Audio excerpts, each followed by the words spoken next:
തിരഞ്ഞെടുക്കപ്പെട്ട ദൈവമക്കളോടൊപ്പം ഇന്ന് ആയിരിക്കാൻ സ്വർഗം ഒരുക്കിയ വലിയ കൃപയെ ഓർത്ത് ഞാൻ ദൈവത്തെ സ്തുതിക്കുന്നു.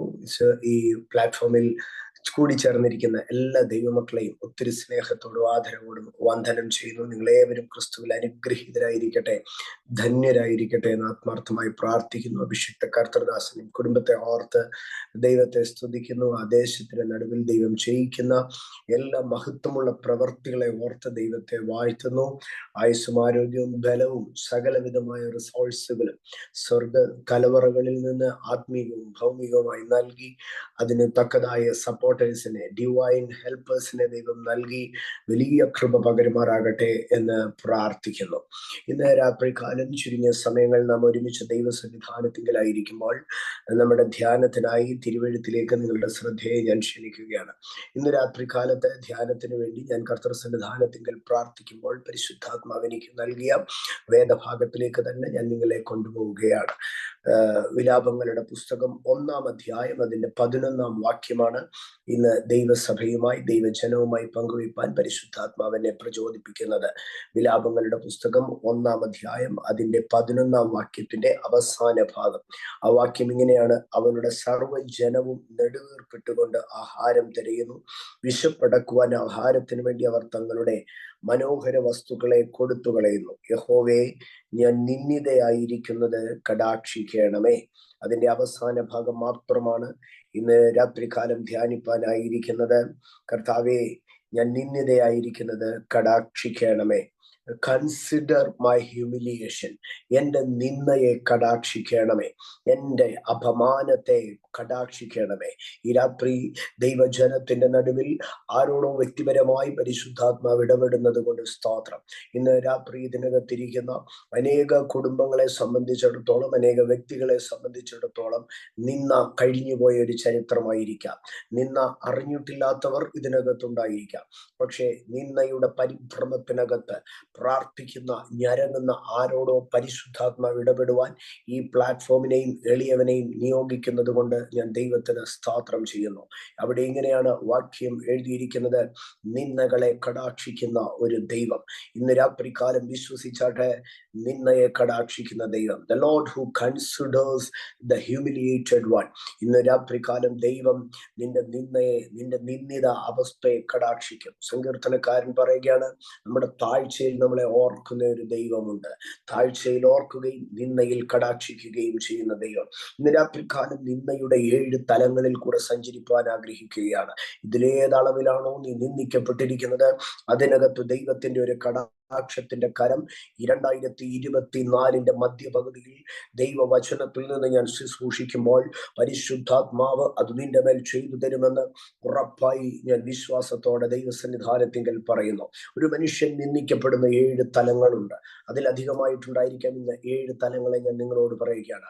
ഒന്ന്, ഒരു മനുഷ്യന്റെ ആത്മീയത മുഖാന്തരം അവൻ നിന്ദിക്കപ്പെടും. എൻ്റെ സഹോദരങ്ങളെ, ആത്മീയത ഇല്ല. ആത്മീയത ഒരു മനുഷ്യന്റെ ജീവിതത്തിന്റെ അടിസ്ഥാനവും അനുഗ്രഹവും ഉയർച്ചയുടെയും നന്മയുടെയും സകലത്തിന്റെയും കാരണമാണ്. പക്ഷേ ഈ ആത്മീയത ആ ഒരു മനുഷ്യനെ നിന്ദയുടെ അഗാധതയിലേക്ക് കൊണ്ടുപോകും. നമ്മുടെ പിതാക്കന്മാരൊക്കെ സമുദായവും അതിന്റെ അൾത്താരകളും വിട്ട് ദൈവത്തെ തിരിഞ്ഞിറങ്ങി ആത്മീക വെളിപ്പാടിലേക്ക് ഇറങ്ങിയപ്പോൾ നിന്ദയുടെ കൂരമ്പുകൾ, വാക്കുകളായി പ്രവർത്തികളായി നിന്ദയുടെ കൂരമ്പുകൾ അവർക്ക് ഏറ്റിട്ടുണ്ട്. അതുകൊണ്ടാണ് വിശുദ്ധ പൗലോസ് എബ്രായർക്ക് ലേഖനം എഴുതുമ്പോൾ ഈ നിന്ദയെ പറയുകയാണ് ക്രിസ്തുവിന്റെ നിന്ദ എന്നാണ് പറയുന്നത്. ആത്മീയതയിൽ നിന്ദയുണ്ട്. ഒരാത്മീയൻ തന്റെ ആത്മീയത മുഖാന്തരം, തന്റെ വെളിപ്പാട് മുഖാന്തരം, തന്റെ ദർശനം മുഖാന്തരം നിന്ദിക്കപ്പെടുക തന്നെ ചെയ്യും. പക്ഷേ ആ നിന്ദയെ തിരുവെഴുത്ത് പറയുന്നത് അത് വലിയ ധനം എന്നാണ്. എന്നാൽ അത് ധനമായി മാറ്റപ്പെടുന്നതിന് മുമ്പ് തന്നെ ആ നിന്ദയുടെ പിമ്പിലുള്ള ദൈവിക പദ്ധതി വെളിപ്പെടുന്നതിന് മുമ്പ് തന്നെ ആ നിന്ദയിൽ എന്നെയും നിങ്ങളെയും കടാക്ഷിക്കുന്ന ഒരു ദൈവമുണ്ടെന്ന് തിരിച്ചറിയണം. ഒരു മനുഷ്യന്റെ ആത്മീയത നിന്ദിക്കപ്പെടുമെന്ന് പറയുമ്പോൾ എങ്ങനെയാണ് ആത്മീയത നിന്ദിക്കപ്പെടുന്നത്? സഹോദരങ്ങളെ, അത് ഓരോരുത്തർക്കും ഓരോ വിധത്തിലായിരിക്കും. ശമൂവേലിന്റെ 2-ാം പുസ്തകത്തിലേക്ക് കടന്നു വരുമ്പോൾ, ശമൂവേലിന്റെ 2-ാം പുസ്തകം 6-ാം അധ്യായം ത്തിലേക്ക് കടന്നു വരുമ്പോൾ തന്റെ പട്ടണത്തിലേക്ക് ദൈവത്തിന്റെ പെട്ടകവുമായി പഞ്ഞിനൂൽ കൊണ്ടുള്ള അംഗീകരിച്ച് നടന്നു വരുന്നതായ രാജാവിനെയാണ് നമുക്ക് കാണുവാൻ കഴിയുന്നത്. 6-ാം അധ്യായം 16-ാം വാക്യത്തിലേക്ക് വരുമ്പോൾ, എന്നാൽ യഹോവയുടെ പെട്ടകം ദാവീദിന്റെ നഗരത്തിൽ കടക്കുമ്പോൾ ശൗലിന്റെ മകളായ മീഖൾ കിളിവാതിലിൽ കൂടെ നോക്കി ദാവീദ് രാജാവ് യഹോവയുടെ മുൻപാകെ കുതിച്ചു നൃത്തം ചെയ്യുന്നത് കണ്ട് തന്റെ ഹൃദയത്തിൽ അവനെ നിന്ദിച്ചു. ദാവീദ് തന്റെ ആത്മീയതയിൽ നിന്ദിക്കപ്പെടുകയാണ്. എന്താണ് കാരണം? ദൈവത്തിന്റെ പെട്ടകം തന്റെ പട്ടണത്തിലേക്ക് കൊണ്ടുവരുമ്പോൾ തന്റെ ഹൃദയത്തിൽ നിന്ന് ഉയരുന്ന സന്തോഷത്താൽ ദൈവത്തിന്റെ പെട്ടകത്തിന്റെ മുൻപാകെ നൃത്തം ചെയ്യുന്നത് കാണുമ്പോൾ താൻ നിന്ദിക്കപ്പെടുകയാണ്. ഞാൻ അതിന്റെ ഫസ്റ്റ് പോയിന്റ് പറയട്ടെ. Expression of your faith, expression of your spirituality. അത് രണ്ട് വിധത്തിലുണ്ട്. ഒന്ന്, എക്സ്പ്രഷൻ ഓഫ് സ്പിരിച്വാലിറ്റി. ഹന്ന ദൈവത്തിന്റെ സന്നിധിയിൽ വന്നിരുന്ന് കണ്ണുനീരൊഴുകുകയാണ്. അവരുടെ അധരങ്ങൾ, ചുണ്ടുകൾ ഇങ്ങനെ വിറയ്ക്കുകയാണ്. ജീവിതത്തിൽ സങ്കടം അവൾ എക്സ്പ്രസ് ചെയ്യുകയാണ്. എന്നാൽ ഇവിടെ ദാവീദ് സന്തോഷം എക്സ്പ്രസ് ചെയ്യുകയാണ്. സങ്കടം എക്സ്പ്രസ് ചെയ്ത ഹന്നയും നിന്ദിക്കപ്പെട്ടു, സന്തോഷം എക്സ്പ്രസ് ചെയ്ത ദാവീദും നിന്ദിക്കപ്പെട്ടു. സ്പിരിച്വാലിറ്റിയിൽ നീ പലതും സപ്രസ് ചെയ്ത് കൊണ്ട് നടന്നാൽ മാന്യതനായിരിക്കാം. പക്ഷേ ദൈവത്തിന്റെ സന്നിധിയിൽ അപ്പന്റെ പാദത്തിങ്കൽ ഒരു കുഞ്ഞെന്ന വേണം, അമ്മയുടെ മടിത്തട്ടിൽ ഒരു കുഞ്ഞെന്ന വേണം.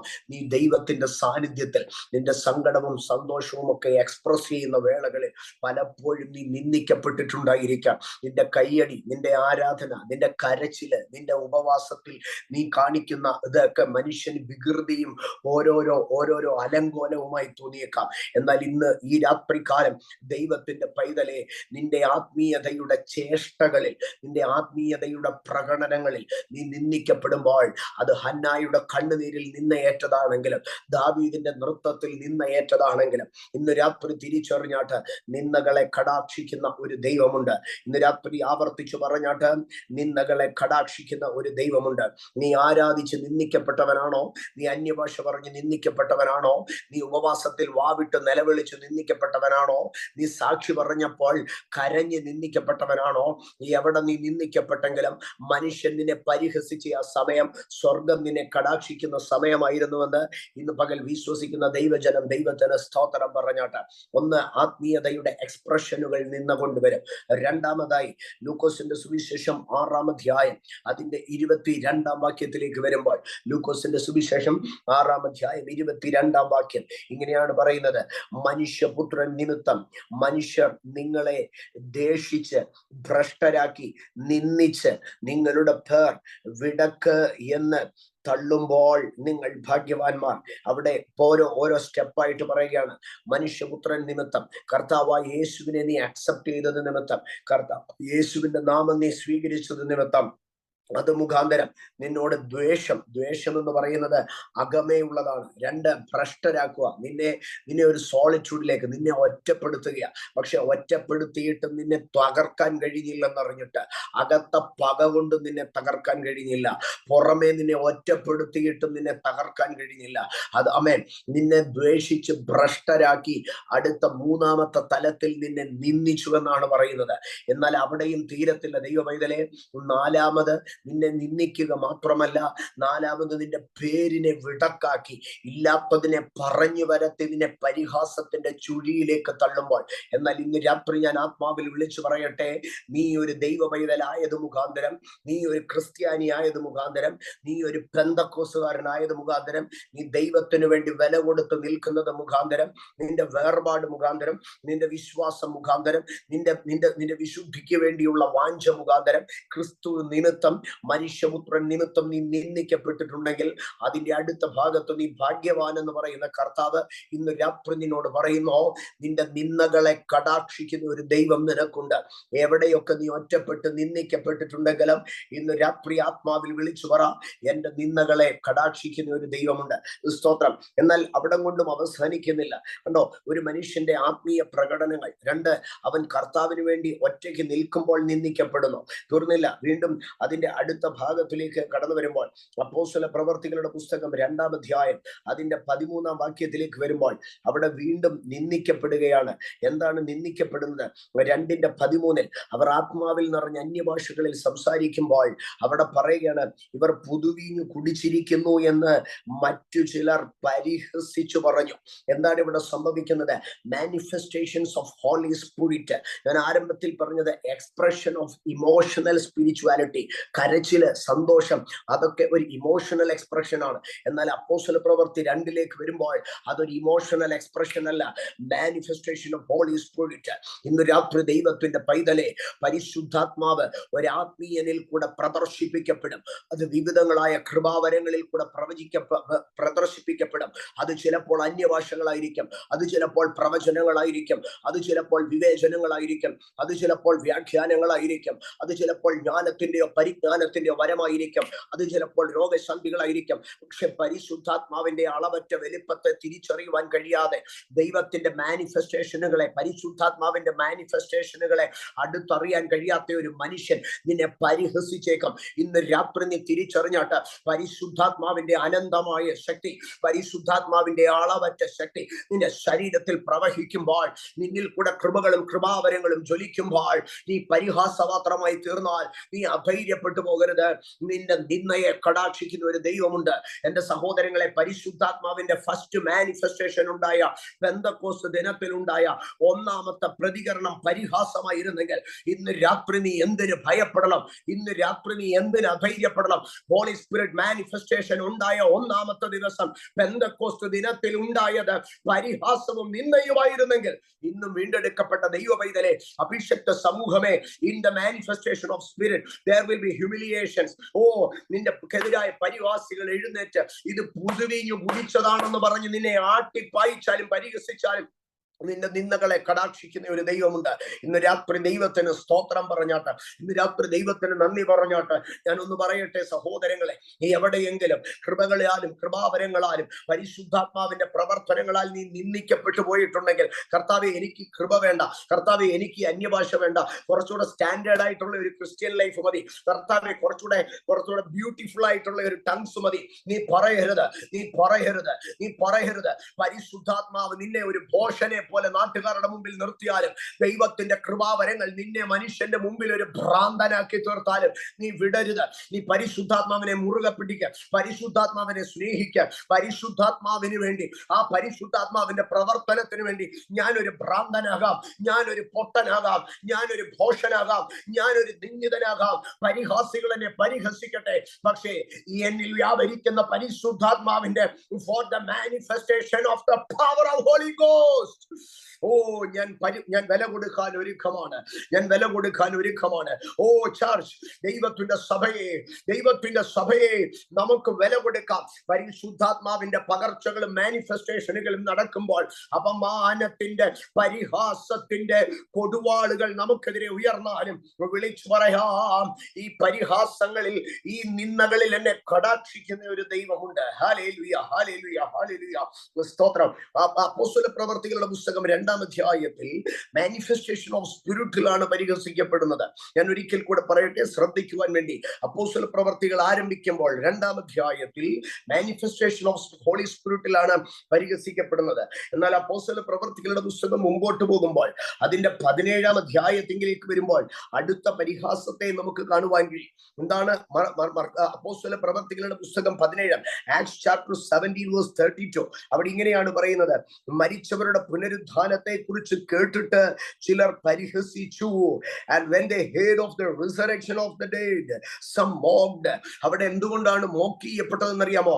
അന്നുവരെ അവർ അറിഞ്ഞിട്ടില്ലാത്ത ഒരു ഉപദേശം, because of the doctrines, because of the theology, നിന്റെ വെളിപ്പാട് നിമിത്തം, because of the revelation, because of the sermon, because of the preaching, because of the revelation, you may be mocked in the midst of the generations. കണ്ടോ, മരിച്ചവരുടെ പുനരുദ്ധാനത്തെ കുറിച്ച് അപ്പോസ്തലൻ എഴുന്നേറ്റ് നിന്ന് പ്രസംഗിക്കുമ്പോൾ, ഒരു വെളിപ്പാടിനെ താൻ പറയുമ്പോൾ, ഒരു പ്രസംഗത്തെ താൻ വെക്കുമ്പോൾ, ജനത്തിന്റെ മുമ്പിൽ താൻ പ്രസംഗിക്കുമ്പോൾ പരിഹസിക്കപ്പെടുകയാണ്.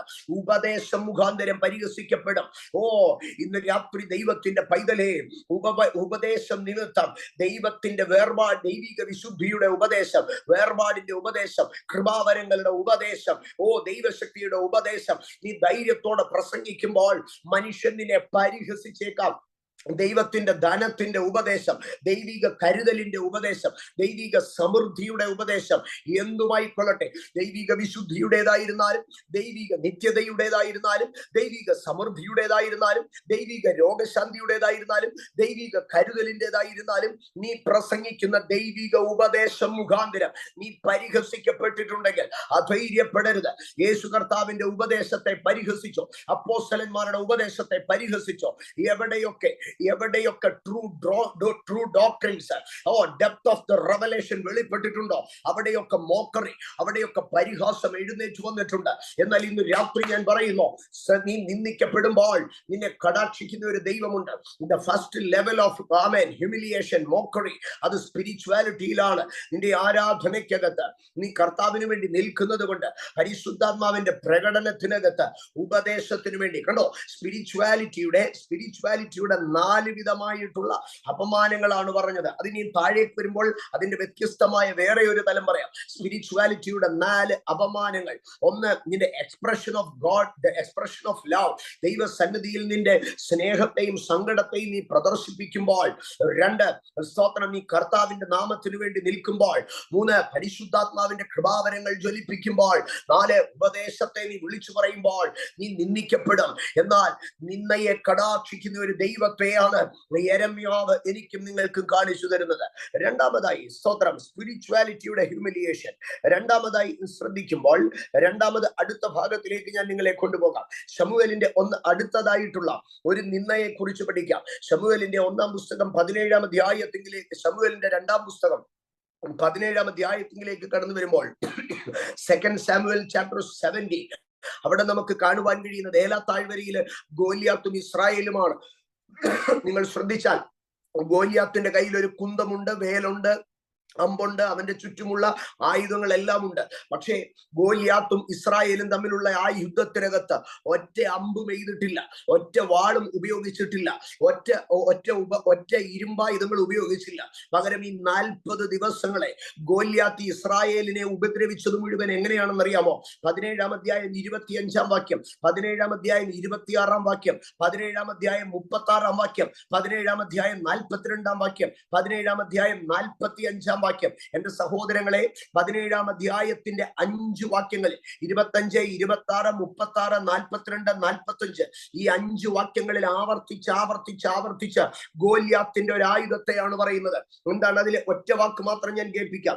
25-ാം വാക്യം, എന്നാറെ ഇസ്രായേലിൽ വന്നു നിൽക്കുന്ന ഇവനെ കണ്ടുവോ, അവൻ ഇസ്രായേലിനെ നിന്ദിപ്പാൻ വന്നിരിക്കുന്നു. കണ്ടോ, ഒരു സൈന്യവുമായിട്ട്, വാളുമായിട്ട്, കുന്തവുമായിട്ട്, വേലുമായിട്ട്, പരിചയമായിട്ട്, ഒരു ഫുൾ ആർമിയുമായിട്ട് ഫിലിസ്തീനായിരിക്കുന്ന ഗോലിയാത്ത് വന്നു നിൽക്കുമ്പോൾ, ഗോലിയാത്ത് എന്തിനാ വന്നിരിക്കുന്നത്? ഇസ്രായേലിനെ അധിനിവേശം ചെയ്യാനാണോ? ഇസ്രായേലിനെ ഇൻവൈഡ് ചെയ്യാനാണോ? ഇസ്രായേലിനെ സബ്ഡ്യൂ ചെയ്യാനാണോ? ഒന്നുമല്ല. അവിടെ പറയുകയാണ്, അവൻ ഇസ്രായേലിനെ ഹ്യൂമിലിയേറ്റ് ചെയ്യാൻ വന്നിരിക്കുന്നു. ഒരു ശത്രു ഇസ്രായേലിനെതിരെ വരുമ്പോൾ അവൻ ഹ്യൂമിലിയേറ്റ് ചെയ്യുകയാണ്. ഇന്ന് രാത്രി എന്നെ കേൾക്കുന്ന ദൈവ പൈതലേ, ആത്മമണ്ഡലത്തിൽ നിനക്കെതിരെ ശത്രുക്കൾ എഴുന്നേൽക്കുമ്പോൾ, നിന്റെ ജീവിതത്തിൽ നിനക്കെതിരെ ശത്രുബലം എഴുന്നേൽക്കുമ്പോൾ അവൻ നിന്നെ നിന്ദിക്കുവാൻ നോക്കും. ഇന്ന് രാത്രികാലം വീണ്ടെടുക്കപ്പെട്ട ദൈവ പൈതലേ, നിനക്കെതിരെ ശത്രു എഴുന്നേറ്റ് വന്ന് നിന്നയുടെ വാക്ഷരങ്ങൾ എയ്യുമ്പോൾ, നിന്നയുടെ തീയമ്പുകൾ നിനക്കെതിരെ തൊടുത്തു വിടുമ്പോൾ, നിന്നയുടെ വാളുകൾ നിനക്കെതിരെ വീശുമ്പോൾ, യെരമ്യാവ് വിളിച്ചു പറയുകയാണ്, ദൈവമേ, നീ നിന്ദിക്കപ്പെട്ടവനെ, നിന്നയെ കടാക്ഷിക്കുന്ന ദൈവമാണ്. ഇന്ന് രാത്രി പറഞ്ഞാട്ട്, നിന്നയെ കടാക്ഷിക്കുന്ന ഒരു ദൈവമുണ്ട്. സഹോദരങ്ങളെ, ഒരു ഭാഗത്ത് മാത്രമല്ല, ശമൂവേലിന്റെ 1-ാം പുസ്തകം 17-ാം അധ്യായത്തിൽ മാത്രമല്ല, നിങ്ങൾ രാജാക്കന്മാരുടെ 2-ാം പുസ്തകത്തിലേക്ക് കടന്നു വരുമ്പോൾ രാജാക്കന്മാരുടെ 2-ാം പുസ്തകം 19-ാം അധ്യായം, അവിടെ നമുക്ക് കാണുവാൻ കഴിയുന്നത് സ്തോത്രം സെൻഹരീബ് അയക്കുന്ന രബ്ശാക്കെ എന്ന ഒരു അശൂര്യ രാജാവിനെ കുറിച്ചാണ് നമുക്ക് കാണുവാൻ കഴിയുന്നത്. അവിടെയും അവൻ പരിഹസിക്കുകയാണ്, അവന് ശത്രുവാണ്. 2 രാജാക്കന്മാർ 19-ലേക്ക് കടന്നു വരുമ്പോൾ അതിന്റെ 4-ാം വാക്യത്തിൽ പറയുകയാണ്, ജീവനുള്ള ദൈവത്തെ നിന്ദിപ്പാൻ രബ്ശാക്കയെ അവന്റെ യജമാനായ അശൂർ രാജാവ് അയച്ചു പറയിക്കുന്ന വാക്കൊക്കെയും കണ്ടോ. അവിടെയും നിന്നയാണ് പറയുന്നത്. രാജാക്കന്മാരുടെ 2-ാം പുസ്തകം 19-ാം അധ്യായം അതിന്റെ 4-ാം വാക്യം, അതിന്റെ 6-ാം വാക്യം, അതിന്റെ 16-ാം വാക്യം, ഈ 3 വാക്യങ്ങളിലേക്കും നമ്മൾ ഒരേ രീതിയിൽ ശ്രദ്ധിച്ചാൽ ഈ 3 വാക്യങ്ങളിലും ആവർത്തിച്ചു പറയുന്നത് അശൂർ രാജാവ് നിന്ദിക്കുവാൻ തക്കവണ്ണം റബ്ശാക്കെ അയച്ചു. ഇന്ന് രാത്രികാലം ദൈവ പൈതലേ, ചില ഭാഗത്തുനിന്ന് നിനക്കെതിരെ നിന്നയുടെ വാക്കുകൾ വരുമ്പോൾ അത് നിന്റെ ശുശ്രൂഷയ്ക്കെതിരെയുള്ള പോരാട്ടമാണ്, അത് നിന്റെ സഭയ്ക്കെതിരെയുള്ള പോരാട്ടമാണ്, അത് നിന്റെ കുടുംബത്തിനെതിരെയുള്ള പോരാട്ടമാണ്, അത് നിന്റെ തലമുറയ്ക്കെതിരെയുള്ള പോരാട്ടമാണ്, അത് നിന്റെ പ്രൊഫഷനെതിരെയുള്ള പോരാട്ടമാണ്. ആ നിന്ദയിൽ നീ വാടി പോകരുത്, ആ നിന്ദയിൽ നീ കലങ്ങി പോകരുത്. ഇന്ന് രാത്രികാലം ഹൃദയം തുറന്ന് അതരം തുറന്ന് പറഞ്ഞാട്ട്, ഏതൊക്കെ നിന്ദയുടെ വാക്കുകൾ വന്നാലും, ഏതൊക്കെ നിന്ദയുടെ വാക്സരങ്ങൾ എനിക്കെതിരെ ചെയ്താലും ശത്രു എന്നെ ജയിക്കത്തില്ല. ഇന്ന് രാത്രി ആരുടെയെങ്കിലും നിന്ദയുടെ വാക്ക് കേട്ട്, ആരുടെയെങ്കിലും നിന്ദയുടെ ശബ്ദം കേട്ട് നിന്റെ മനസ്സ് കലങ്ങിപ്പോയെങ്കിൽ, നിന്റെ ഹൃദയം കലങ്ങിപ്പോയെങ്കിൽ, യെരമ്യാ 1:11 ഇന്ന് രാത്രി നിന്നോട് പറയുകയാണ്, നിന്റെ നിന്ദയെ കടാക്ഷിക്കുന്ന ഒരു ദൈവം നിനക്ക് വേണ്ടി ജീവിക്കുന്നുണ്ട്. അവനും ഇവനും നിന്നെ തകർക്കാൻ നിന്നയുടെ ഏതൊക്കെ വാക്കുകൾ പറഞ്ഞാലും, അവനും ഇവനും നിന്നെ അപമാനിക്കാൻ നിന്നയുടെ ഏതൊക്കെ വാക്കുകൾ പറഞ്ഞാലും, നിന്റെ മനസ്സിടിയരുത്, നിന്റെ ശുശ്രൂഷയിൽ നീ പിൻവലിയരുത്, നിന്റെ ജീവിതത്തിൽ നീ പിന്മാറരുത്, നിന്റെ ഉപജീവനത്തിൽ നീ മടുത്തു പോകരുത്, നിന്റെ കുടുംബ ജീവിതത്തിൽ നീ തകരരുത്, നിന്റെ യൗവനത്തിൽ നീ മടുത്തു പോകരുത്. Be courageous in the presence of God. Be bold in the society. നീ സമൂഹത്തിൽ തല ഉയർത്തി നിൽക്കാൻ, നീ ദേശത്ത് തല ഉയർത്തി നിൽക്കാൻ, നിന്നെ നിന്ദിക്കുന്ന, നിന്റെ ജീവിതത്തെ നിന്ദിക്കുന്ന, നിന്റെ ശുശ്രൂഷയെ നിന്ദിക്കുന്ന, നിന്റെ കുടുംബത്തെ നിന്ദിക്കുന്ന, നിന്റെ മക്കളെ നിന്ദിക്കുന്ന ആര് നിനക്കെതിരെ വിരൽ ചൂണ്ടുന്നെങ്കിലും അവൻ എവിടെയോ നിന്നെ ഭയപ്പെടുന്നു എന്നാണ് അതിന്റെ കാരണം. ഞാൻ ആവർത്തിക്കട്ടെ, നിന്റെ ശുശ്രൂഷയെ നിന്ദിക്കുന്നവൻ നിന്റെ ശുശ്രൂഷയെ ഭയപ്പെടുന്നു, നിന്റെ സഭയെ നിന്ദിക്കുന്നവൻ നിന്റെ സഭയെ ഭയപ്പെടുന്നു, നിന്റെ കുടുംബ ജീവിതത്തെ നിന്ദിക്കുന്നവൻ നിന്റെ അനുഗ്രഹത്തെ കണ്ട് ഭയപ്പെടുന്നു, നിന്റെ പ്രൊഫഷനെ നിന്ദിക്കുന്നവൻ നിന്റെ ബ്ലെസ്സിങ്ങിനെ, നിന്റെ ഉയർച്ചയെ ഭയപ്പെടുന്നു. എവിടെയോ അവൻ നിന്നെ ഭയപ്പെടുന്നുണ്ട്, എവിടെയോ അവൻ നിന്നെ ഭയപ്പെടുന്നുണ്ട്. അതുകൊണ്ടാണ് അവൻ നിന്ദയുടെ വാക്സരങ്ങൾ നിനക്കെതിരെ എയ്യുന്നത്. ഇന്ന് രാത്രികാലം ദൈവത്തിന് സ്തോത്രം പറഞ്ഞാട്ട്, അവൻ എനിക്കെതിരെ നിന്ദയുടെ വാക്സരങ്ങൾ എയ്യുന്നത് അവൻ എന്നിൽ എന്തോ ഒന്ന് സ്പെഷ്യലായി കണ്ടതുകൊണ്ട്, അവൻ എന്നെ എവിടെയോ ഭയപ്പെടുന്നത് കൊണ്ടാണ്. കണ്ടോ, ഒന്ന്, ഒരു മനുഷ്യന്റെ ആത്മീയത അവനെ നിന്ദാപാത്രമാക്കി തീർക്കും. 2, ഒരു മനുഷ്യനെതിരായി ശത്രു എഴുന്നേറ്റാൽ അവൻ നിന്ദിക്കപ്പെടും. ഇന്ന് രാത്രി നിനക്കെതിരെ ഒരു നിന്ദയുടെ വാചകം ഒരുത്തൻ തൊടുത്തു വിടുന്നെങ്കിൽ എവിടെയോ അവന്റെ ഉള്ളത്തിൽ നിന്നോടൊരു ശത്രുതയുണ്ടെന്നാണ് അതിന്റെ അർത്ഥം. 3-മതൊരു ഭാഗം പറയാം, രസകരമായി ഒരുപക്ഷെ നിങ്ങൾക്ക് തോന്നും. സ്തോത്രം സഹോദരങ്ങളെ, ചിലരൊക്കെ നിങ്ങളെ നിന്ദിക്കുമ്പോൾ നിങ്ങൾ അങ്ങ് അധൈര്യപ്പെട്ടു പോകരുത്. അത് എന്താണ് കാരണമെന്നറിയാമോ? സ്തോത്രം, നിങ്ങൾ അതിനകത്തൊന്നും അധൈര്യപ്പെടരുത്. ഉൽപ്പത്തി പുസ്തകത്തിലേക്ക് കടന്നു വരുമ്പോൾ ഒരു പരിഹാസിയെ നമുക്ക് കാണാൻ കഴിയും, ഒരു നിന്ദിക്കുന്ന ഒരു വ്യക്തിയെ നമുക്ക് കാണാൻ കഴിയും. ഉൽപ്പത്തി പുസ്തകം 16-ാം അധ്യായം അതിന്റെ 4-5 വാക്യങ്ങളിലേക്ക് വരുമ്പോൾ, ഉൽപ്പത്തി പുസ്തകം 16-ാം അധ്യായം 4-ാം വാക്യം പ്രധാനമായിട്ട് വായിക്കാം. അങ്ങനെ അവൻ ഹാഗാറിന്റെ അടുക്കൽ ചെന്നു, അവൾ ഗർഭം ധരിച്ചു. താൻ ഗർഭം ധരിച്ചു എന്ന് അവൾ കണ്ടപ്പോൾ യജമാനത്തി അവളുടെ കണ്ണിന് നിന്നയായി. സ്തോത്രം, താൻ ഗർഭം ധരിച്ചു എന്ന് കണ്ടപ്പോൾ യജമാനത്തി അവളുടെ കണ്ണിന് നിന്നയായി. ഹാഗാറെ, നീ എന്താ യജമാനത്തിയെ നിന്ദിക്കുന്നത്? ഹാഗാറെ, നീ എന്താ സാറായിയെ നിന്ദിക്കുന്നത്? നമ്മുടെ നാട്ടിലൊക്കെ പണ്ട് പറയുന്ന ഒരു ഭാഗമുണ്ട്, സ്തോത്രം, അല്പനർത്ഥം ലഭിച്ചാൽ അർദ്ധരാത്രിക്ക് കുടം പിടിക്കും. ഇതുപോലെ ഞാൻ പറയുകയാണ്, അല്പന നന്മ ഉണ്ടാകുമ്പോൾ അവന്റെ അകത്തുണ്ടാകുന്ന നിഗളത്തിനകത്തുനിന്ന്, അവന്റെ അകത്തുണ്ടാകുന്ന അഹങ്കാരത്തിനകത്തുനിന്ന് അവൻ മറ്റുള്ളവരെ നിന്ദിക്കാൻ തുടങ്ങും. ഇന്ന് രാത്രി ദൈവത്തിന്റെ പൈതലെ, ചിലരുടെ മേൽ ലഭിച്ച നന്മയോ, അവർക്ക് എന്തെങ്കിലും ലഭിച്ച ഒരു പ്രോസ്പെറിറ്റിയോ, അവർക്ക് എന്തെങ്കിലും ലഭിച്ച ഒരു ഹൈപ്പോ, ആമേൻ, നിന്നെ നിന്ദിക്കാൻ. കണ്ടോ, ആരെയാ നിന്ദിക്കുന്നത്? ഇന്നലെ വരെ യജമാനത്തി എന്ന് വിളിച്ചുകൊണ്ടിരുന്നവൾ ഇന്നിപ്പോൾ ഇപ്പോൾ സാറായെ പരിഹസിക്കുകയാണ്. എന്താ സാറായെ പരിഹസിക്കുന്നത്? ആൻസർ സിമ്പിൾ ആണ്. ദാസി യജമാനത്തിയായാൽ വിലക്ഷണയ്ക്ക് വിവാഹം നടന്നാൽ ഇന്ന് രാത്രി നീ അധൈര്യപ്പെട്ടു പോകരുത്. പക്ഷേ ഹാഗാരേ, നിന്റെ നിന്ന, നിന്റെ പരിഹാസം അത് എവിടെ വരെ ചെല്ലുമെന്ന് പിന്നീടുള്ള അധ്യായങ്ങൾ പറയുകയാണ്. ഇന്ന് രാത്രി എവിടെയോ ഒരല്പം അർത്ഥം ലഭിച്ചെന്ന്, എവിടെയോ എന്തെങ്കിലും ഒക്കെ ഒന്ന് ആയിത്തീർന്നെന്നുള്ള തോന്നലിൽ, സ്തോത്രം, നമ്മുടെ നാട്ടിൽ പറയും തലമറന്ന് എണ്ണ തേക്കുമെന്ന് പറയും. ഇന്ന് രാത്രി എന്നെ കേൾക്കുന്ന ദൈവ പൈതലെ, എവിടെയോ ഒക്കെ വിലക്ഷണയ്ക്ക് വിവാഹം കഴിഞ്ഞതുപോലെ, അല്പനർത്ഥം ലഭിച്ചതുപോലെ ചിലരൊക്കെ കയറി വന്നു കഴിയുമ്പോൾ, സ്തോത്രം, നിന്നെ പുച്ഛിക്കുന്നുണ്ടായിരിക്കാം, നിന്നെ അപമാനിക്കുന്നുണ്ടായിരിക്കാം. പക്ഷെ നീ ധൈര്യത്തോടെ ദൈവസന്നിധാനത്തിങ്കൽ നിൽക്ക്. നീ ധൈര്യത്തോടെ ദൈവസന്നിധാനത്തിങ്കൽ നിൽക്ക്. എന്റെ സഹോദരങ്ങളെ, അതിന്റെ 5-ാം വാക്യത്തിലേക്ക് വരുമ്പോൾ, അപ്പോൾ സാറായി അബ്രാമിനോട്, എനിക്ക് ഭവിച്ച അന്യായത്തിന് നീ ഉത്തരവാദി. സ്തോത്രം. കണ്ടോ, ഇവിടെ ഹാഗാർ സാറായിയെ പരിഹസിക്കുന്ന ആ പരിഹാസത്തിന് പറയുന്ന ഒരു പേര് കണ്ടോ? അന്യായം എന്നാണ് പറയുന്നത്. അന്യായം. ആ പരിഹാസത്തിന്റെ പേര് അന്യായമെന്ന. അല്പനർത്ഥം ലഭിച്ച് അവൻ ഇവളെ പരിഹസിക്കുമ്പോൾ അതിന് അന്യായം എന്ന് പറയുക. എന്നിട്ട് അടുത്തത് പറയുകയാണ്, എന്നാൽ താൻ ഗർഭം ധരിച്ചുവെന്ന് കണ്ടപ്പോൾ അവൻ അന്യായത്തിന് നീ ഉത്തരവാദി, നീ ഉത്തരവാദി, നീ ഉത്തരവാദി.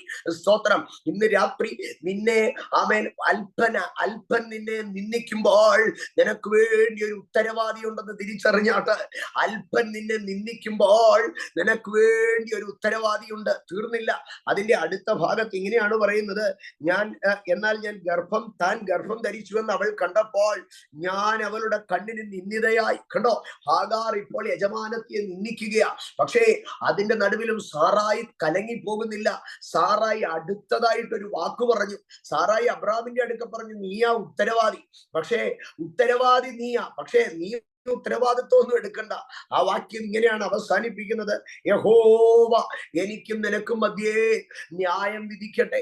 ഇന്ന് രാത്രി എന്നെ കേൾക്കുന്ന എന്റെ സഹോദരങ്ങളെ, അകാരണമായി അന്യായമായി നീ നിന്ദിക്കപ്പെട്ടാൽ നിന്റെ ഹൃദയം കലങ്ങി പോകരുത്. അന്യായമായി നീ നിന്ദിക്കപ്പെട്ടാൽ നിന്റെ മനസ്സ് വാടി പോകരുത്. അന്യായമായി നിന്ദിക്കപ്പെട്ട സാറായി പറയുന്ന വാക്ക് ഇതാണ്, നീ എനിക്ക് ഉത്തരവാദി, യഹോവ എനിക്ക് ന്യായം വിധിക്കും. കണ്ടോ, ഉത്തരവാദി ആരും ആയിക്കൊള്ളട്ടെ, പക്ഷെ ന്യായം വിധിക്കുന്ന ഒരു ദൈവമുണ്ട്. ഇന്ന് രാത്രി നിന്റെ നിന്നയുടെ നടുവിൽ നീ ഹൃദയം കലങ്ങി പോകരുത്. നിന്റെ നിന്നയുടെ നടുവിൽ നിന്റെ മനസ്സ് വാടി പോകരുത്. നിന്റെ നിന്നയുടെ നടുവിൽ നിന്റെ ചങ്കു പിടയ്ക്കരുത്. നിന്റെ നിന്നയെ കടാക്ഷിച്ച് നിനക്ക് വേണ്ടി ന്യായം വിധിക്കുന്ന ഒരു ദൈവം സ്വർഗത്തിലുണ്ട്. ഇന്ന് രാത്രി ദൈവത്തിന് സ്തോത്രം പറ ദൈവ പൈതലേ. നിന്റെ നിന്നയുടെ നടുവിൽ നിന്റെ നിന്നയെ കടാക്ഷിച്ച് നിന്റെ നിന്നയിൽ ന്യായം വിധിക്കുന്ന ഒരു ദൈവം. കണ്ടോ, യെരമ്യാവ് പറയുകയാണ്, എന്റെ നിന്നയെ കടാക്ഷിക്കുന്ന ഒരു ദൈവം. സാറാ പറയുകയാണ്, ഈ എന്റെ നിന്നയുടെ നടുവിൽ ന്യായം വിധിക്കുന്ന ഒരു ദൈവം. ആമേൻ. അവൻ നിന്ദിക്കട്ടെ, പക്ഷേ ന്യായം വിധിക്കുന്നത് ദൈവമാണ്. ആമേൻ. അല്പൻ നന്മ ലഭിച്ചപ്പോൾ താണവൻ ഉയർന്നപ്പോൾ ഉയർന്നവനെ പരിഹസിക്കുകയാണ്. എന്നാൽ ആ പരിഹാസത്തിന്റെ നടുവിൽ സാറായിയുടെ മുഴങ്കാലുകൾ വിറയ്ക്കുന്നില്ല. സാറായി പറയുകയാണ്, എനിക്ക് പ്രത്യക്ഷനായി ഞാൻ എന്റെ സ്വഗ്രഹം വിട്ട് ഇറങ്ങി തിരിച്ചത് ഒരു ദൈവത്തിന്റെ വാക്ക് കേട്ടത് മുഖാന്തരമാണ്. ദൈവത്തിൽ വിശ്വസിച്ചത് മുഖാന്തരമാണ്. കാലചക്രത്തിൽ പലരും താണവർ ഉയർച്ച പ്രാപിച്ചപ്പോൾ, നൊടിയിടയ്ക്കുള്ളിൽ പലതൊക്കെ സാധിച്ചു എന്ന് തോന്നിയപ്പോൾ എന്നെ പുച്ഛമായി തോന്നിയേക്കാം. ഇന്ന് രാത്രി ഈ ദൂത് ഞാൻ ഇങ്ങനെയൊക്കെ അങ്ങ് പറയുന്നുവെങ്കിൽ തന്നെ ഇത് ചാട്ടുളി പോലെ ചില ഹൃദയങ്ങൾക്കകത്ത് എരച്ചു കയറുന്നുണ്ടെന്ന് എനിക്കറിയാം. കാരണം ഞാൻ ഈ പറയുന്ന ഹാഗാറിന്റെ സ്ഥാനത്ത് ചില മുഖങ്ങളെ വ്യക്തമായി കാണുന്ന ചിലർ ഇതിനകത്ത് തിരിപ്പുണ്ടെന്ന് എനിക്ക് നന്നായിട്ടറിയാം. കാരണം പരിശുദ്ധാത്മാവ് ഈ ദൂതിനെ ഒരു സ്മോക്കി ആയിട്ട്, ഒരു ക്ലൗഡി ആയിട്ടല്ല വിടുന്നത്, ഒരു ലേസർ പോലെ വ്യക്തിപരമായി പോയിന്റ് ചെയ്യുന്ന ഒരു ദൂതാണിതെന്ന് നല്ല തിരിച്ചറിവോടുകൂടെ തന്നെയാണ് ഞാൻ പറയുന്നത്. സ്തോത്രം. ആമേൻ. നീ ഹാഗാറിന്റെ നിന്നയൊന്നും കേട്ട്, ഓ നീ കുറെ നാളായില്ലേ ജർമ്മനി വന്നിട്ട്, നീ കുറെ നാളായില്ലേ ദുബായ് വന്നിട്ട് നീ ഇത്ര നാളായി, പക്ഷെ ഞാൻ വന്നിട്ട് 6 മാസമായപ്പോഴത്തേക്ക് ഞാൻ ഇങ്ങ് മേളിലത്തെ തട്ടിക്കേറി നീ ഇത്രയും നാളായിട്ട് ഇവിടെ കിടന്ന് ഉരുണ്ടിട്ട് വല്ലതും നടന്നോ എന്ന് നിനക്കെതിരെ അപമാനത്തിന്റെ വാക്കുകളെ എറിയുമ്പോൾ ഇന്ന് രാത്രി പരിശുദ്ധാത്മാവ് പറയുന്നു, നിന്റെ നിന്നയെ കടാക്ഷിച്ച് നിനക്ക് വേണ്ടി ന്യായം വിധിക്കുന്ന ഒരു ദൈവമുണ്ട്. സ്തോത്രം, സ്തോത്രം, സ്തോത്രം, സ്തോത്രം, സ്തോത്രം. നിന്നയുടെ അടുത്ത ഭാഗം: 1 സ്പിരിച്വാലിറ്റി, 2 എൻമിറ്റി, 3 താണവന്റെ യോഗ്യമല്ലാത്ത ഉയർച്ച. 4ാമത്തെ ഭാഗത്തിലേക്ക് കടന്നു വരുമ്പോൾ നെഹമ്യാവിന്റെ പുസ്തകം 2-ാം അധ്യായം അതിന്റെ 19-ാം വാക്യത്തിലേക്ക് വരുമ്പോൾ, നെഹമ്യാവിന്റെ പുസ്തകം 2-ാം അധ്യായം അതിന്റെ 19-ാം വാക്യം: എന്നാൽ ഹോരോന്യനായ സെൻബല്ലത്തും അമോന്യനായ ദാസൻ തോബിയാവും അരാബ്യനായ ഗേശേമും ഇത് കേട്ടിട്ട് ഞങ്ങളെ പരിഹസിച്ച് നിന്ദിച്ചു. നിങ്ങൾ ചെയ്യുന്ന ഈ കാര്യം എന്ത്? നിങ്ങൾ രാജാവിനോട് മത്സരിപ്പാൻ ഭാവിക്കുന്നു എന്ന് പറഞ്ഞു. കണ്ടോ, അവരെ നിന്ദിക്കുക. ഇനിയും അതിന്റെ 4-ാം അധ്യായത്തിലേക്ക് കടന്നു വരുമ്പോൾ നെഹമ്യാവിന്റെ പുസ്തകം 4-ാം അധ്യായം 2-ാം അധ്യായത്തിൽ ശാന്തമായ പരിഹാസമാണ്. പക്ഷെ 4-ാം അധ്യായത്തിലേക്ക് വരുമ്പോൾ ഭയങ്കര സ്ട്രോങ് പരിഹാസമാണ്. 4-ാം അധ്യായം അതിന്റെ 1-2 വാക്യം: ഞങ്ങൾ മതിൽ പണിയുന്നുവെന്ന് സൻബല്ലത്ത് കേട്ടപ്പോൾ അവൻ കോപവും മഹാരോഷവും പൂണ്ട് യഹൂദന്മാരെ നിന്ദിച്ചു. ഞാൻ മുൻപേ പറഞ്ഞില്ലേ, ഗോലിയാത്ത്, സൻഹരീബ് ഇവരൊക്കെ നിന്ദിക്കുന്നതിന്റെ പിമ്പിൽ ഭയങ്കരമായ എൻമിറ്റിയാണ്. ഇപ്പോൾ ഇവിടെ ഈ നിന്നയുടെ പിമ്പിൽ ഭയങ്കര കോപവും രോഷവും പൂണ്ട് എന്നാണ് പറയുന്നത്. കോപവും രോഷവും പൂണ്ട് നിന്ദിച്ചു. വെറുതെ തമാശനുള്ളതൊന്നുമല്ല, അകത്ത് കിടക്കുന്ന കോപവും രോഷവുമാണ്. എന്റെ സഹോദരങ്ങളെ, എവിടെയെങ്കിലും ഒക്കെ കാണുന്നവരെ ഒക്കെ പരിഹസിക്കുന്നവരെ നിങ്ങൾ കണ്ടാൽ അകത്ത് കിടക്കുന്ന കോപമാണ് അത് ചെയ്യിക്കുന്നത്. എന്നിട്ട് അതിന്റെ 2-ാം വാക്യത്തിലേക്ക് പറയുകയാണ്, ഈ ദുർബലന്മാരായ യഹൂദന്മാർ എന്ത് ചെയ്യുവാൻ പോകുന്നു? അവരെ സമ്മതിക്കുമോ? അവർ യാഗം കഴിക്കുമോ? ഒരു ദിവസം കൊണ്ട് പണി തീർക്കുമോ? വെന്ത് കിടക്കുന്ന ചണ്ടിക്കൂമ്പാരങ്ങളിൽ നിന്ന് അവര് കല്ല് ജീവിപ്പിക്കുമോ? എന്നിങ്ങനെ തന്റെ സഹോദരന്മാരും ശമരിയ സൈന്യവും കേൾക്ക പറഞ്ഞു. അത് മാത്രമല്ല, അടുക്കൽ നിന്നിരുന്ന തോബിയാവ് പറയുക, അവർ എങ്ങനെ പണിതാലും ഒരു കുറുക്കൻ കയറിയാൽ അവരുടെ കന്മതിൽ ഉരുണ്ടു വീഴും. കണ്ടോ, രണ്ടുപേരും അപ്പുറത്തും ഇപ്പുറത്തും നിന്ന് കമന്റ് അടിക്കുക. സൻബല്ലത്ത് പറയും, ഈ ദുർബലന്മാരെന്തോ പണിയാൻ പോവുക, ഇവന്മാരിപ്പം ചണ്ടിക്കുമ്പാരങ്ങളിൽ നിന്ന് ജീവിപ്പിക്കുമോ? തോബിയാവ് അപ്പുറത്ത് നിന്ന് പറയും, ഇനി ഇവന്മാരൊക്കെ പണിതാലും കുറുക്കൻ കയറിയാൽ താഴെ വീഴും എന്ന് പറഞ്ഞാൽ പണിയാൻ അറിയത്തില്ല. എത്ര വലിയ കല്ല് കയറ്റി വെച്ച് പണിതാലും ചടപടപടപടപടപടന്ന് താഴെ വീഴും. ഹോ, ഇതെന്താ പറയുന്നത്? സെൻബല്ലത്ത് പറയുകയാണ് ഇവർക്ക് ബലമില്ല. തോബിയാവ് പറയാ ഇവർക്ക് ബുദ്ധിയില്ല. സെൻബല്ലത്ത് പറയുന്നത് ദുർബലന്മാരെന്തോ പണിയാൻ പോകുന്ന. തോബിയാവ് പറയുന്നത് ഇവര് എങ്ങനെയും ഒക്കെ പണിത് വെച്ചാലും ഇവർക്ക് ബുദ്ധിയില്ല, കല്ലടുക്കാൻ അറിയത്തില്ല. രണ്ടുപേര് 2 സൈഡാ പറയുന്നത്. ഒരാൾ പറയുന്നത് പണമില്ലെന്ന്, ഒരാൾ പറയുന്നത് കഴിവില്ലെന്ന്, മറ്റൊരാൾ പറയുന്നത് അവന് ബുദ്ധിയില്ല, ബോധമില്ല. ഈ പരിഹാസത്തിന്റെ നടുവിൽ 52 ദിവസങ്ങൾ കൊണ്ട് ആ മതിലിനെ പണിത് തീർത്ത് കതകുകൾ വെച്ച് അറ്റകുറ്റം തീർത്ത് യെരൂശലേമിനെ യഥാസ്ഥാനപ്പെടുത്തി. ഇന്ന് രാത്രി എന്നെ കേൾക്കുന്ന എന്റെ പൊന്നു ദൈവ പൈതലേ, നിനക്ക് പലതും ഇല്ലെന്ന് പറഞ്ഞ് മനുഷ്യൻ കളിയാക്കും. നിനക്ക് ബലമില്ല, നിനക്ക് കഴിവില്ല, നിനക്ക് പ്രാപ്തിയില്ല, നിനക്ക് പണമില്ല.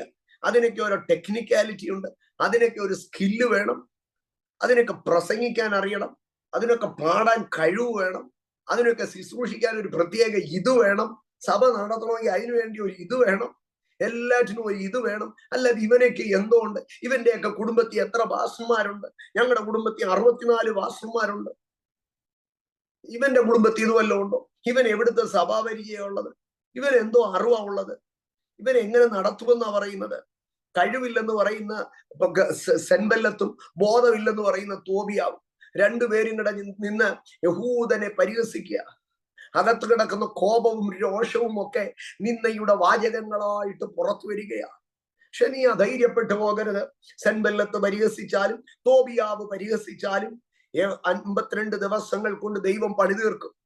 നിങ്ങൾക്കറിയാമോ, പിൽക്കാലത്ത് ഈ ആലയം പണിതു തീരുന്ന സമയത്ത് ഈ സെൻബല്ലത്തും തോബിയാവും ഒക്കെ അവരുടെ കുടുംബക്കാരിൽ ചിലരെ ഈ നഗരത്തിനകത്ത് കൊണ്ടുവന്ന് എങ്ങനെയെങ്കിലും ഒന്ന് താമസിപ്പിക്കാൻ വേണ്ടി പ്രയാസപ്പെടുകയാണ്.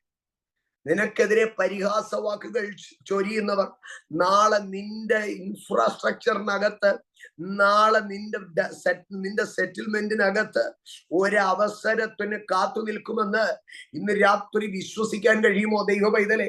ഇന്ന് രാത്രി അത് വിശ്വസിക്കണം. ഇന്ന് രാത്രി നിങ്ങൾ അങ്ങനെ തന്നെ വിശ്വസിക്കണം. എന്റെ സഹോദരങ്ങളെ, നമ്മൾ നെഹമ്യാവിന്റെ പുസ്തകം നിങ്ങൾ വീട്ടിൽ ചെന്ന് പിന്നീട് വായിച്ചാൽ മതി. നെഹമ്യാവിന്റെ പുസ്തകം 13-ാം അധ്യായം അതിന്റെ 28-ാം വാക്യത്തിലേക്ക് വരുമ്പോൾ, യോയാദയുടെ പുത്രന്മാരിൽ മഹാപുരോഹിതനായ എല്യാശീബിന്റെ മകൻ ഹോരോന്യനായ സെൻബല്ലത്തിന്റെ മരുമകനായിരുന്നു. അതുകൊണ്ട് ഞാൻ അവനെ എന്റെ അടുക്കൽ നിന്ന് ഓടിച്ചു കളഞ്ഞു. അപ്പൊ ഈ സെൻബല്ലത്ത് കുറെ നാൾ ഇവനെ കളിയാക്കി. ഇവന് കഴിവില്ല, പ്രാപ്തിയില്ല, ബുദ്ധിയില്ല, ബോധമില്ല, ഇവരെന്തോ കാണിക്കുന്ന. പക്ഷെ കുറെ നാൾ കഴിഞ്ഞ് പണി നടന്നപ്പോൾ സെൻബല്ലത്ത് തന്റെ മരുമകനെ പറഞ്ഞു വിട്ട് നെഹമ്യാവ് മിടുക്കന, അവന്റെ കൂടെ പോയി നിന്നോ, നീ കാര്യം നടക്കുമെന്ന്. പക്ഷെ നെഹമ്യാവ് അവനെ ഓടിച്ചു വിട്ടു. ഇവന്റെ ഹിസ്റ്ററി അറിയാവുന്നതുകൊണ്ട് നെഹമ്യാവ് ഓടിച്ചു വിട്ടതല്ല ഞാൻ പറയാൻ വരുന്ന കാര്യം. കണ്ടോ, ഈ സെൻബല്ലത്ത് ഒരു കാലത്ത് ഈ ദുർബലന്മാര്, പൊട്ടന്മാര്, ബോധമില്ലാത്തവരെന്ന് പറഞ്ഞ് പരിഹസിച്ച ഇതേ നെഹമ്യാവിന്റെ അടുക്കൽ ദൈവം ഈ സെൻബല്ലത്തിന്റെ മരുമകനെ കൊണ്ടു നിർത്തി.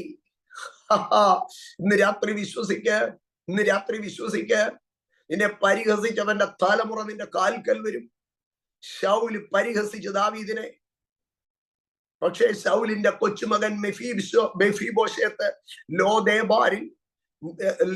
ദേബാർ എന്ന് പറഞ്ഞാൽ a place without no pastors, ഒരു വിതയും കൊയ്ത്തുമില്ലാത്ത, നന്മയില്ലാത്ത ലോ ദേബാരിൽ നിന്ന് ഈ മെഫീബോശേത്തിനെ വണ്ടി വിട്ട് കൊണ്ടുവന്ന് തന്റെ മേശയിങ്കൽ ഇരുത്തി ഭക്ഷണം കൊടുത്ത് ദാവീദ്, നീ അധൈര്യപ്പെടരുത്. ഇന്ന് നിന്നെ നിന്ദിക്കുന്നവന്റെ തലമുറകൾക്ക് നാളെ ചോറ് കൊടുക്കാൻ ദൈവം നിന്നെ പ്രാപ്തനാക്കും. നീ അധൈര്യപ്പെട്ടു പോകരുത് ദൈവ ഇതല്ലേ. ഇവിടെ നെഹമ്യാവിന്റെ പുസ്തകത്തിൽ പരിഹാസമാണ്. എന്താ? ഈ ദുർബലന്മാരെന്തോ പണിയാൻ പോകുന്നു. ഈ അറിവില്ലാത്തവർ എന്ത് ചെയ്യാൻ പോകുന്നു?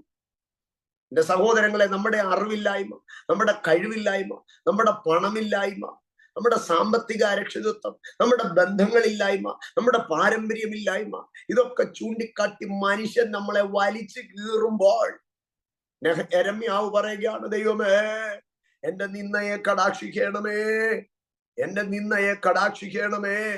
ഇന്ന് രാത്രി the Lord shall consider your humiliation.